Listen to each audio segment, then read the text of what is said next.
been in the road area now on the sharp end of the road toll for some time. If you could change anything on the roads, whether it's our laws, whether it's our policing, we all want to change attitudes. What would you do? How do we improve things? Far harsher penalties for people using illicit substances who drive motor vehicles.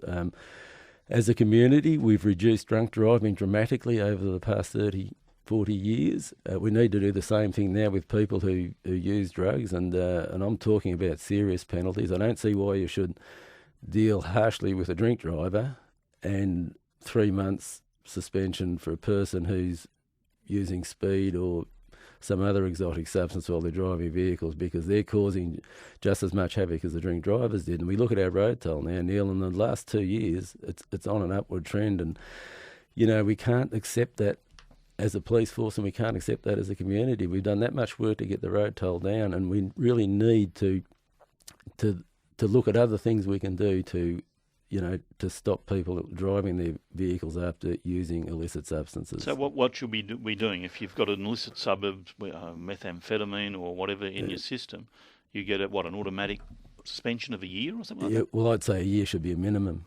It's very difficult to have alcohol's a little bit different because you can quantify the impact and measure how much impact it'll have on a normal human being. Illicit substances are different. So if you're silly enough to take them, you need to be silly enough to cop the penalty of a minimum of 12 months, in my view. Of course, that's for other people to decide, but what we're doing now is not working. That's a very good idea. So regardless of the impact on you, you've got it in your system, you're nicked, you're gone a year. Exactly. That's my view.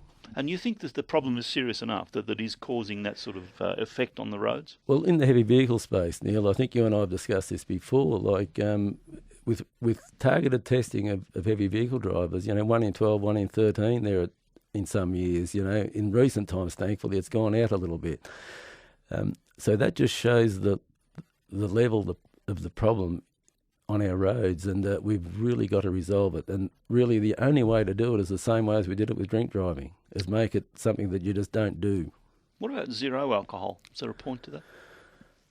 Oh, Neil, I'm not a great believer in zero alcohol, I suppose. Well, is there any evidence of significant problems below, say, 04? 00 and 04? Look, Neil, in a perfect world, you'd say, you're better off not driving after you've consumed alcohol. Of course, there's plenty of very responsible people out there who'll have a glass of wine with their dinner and at a restaurant and drive home, and I don't think they're exposing our roads to the risk that other people are.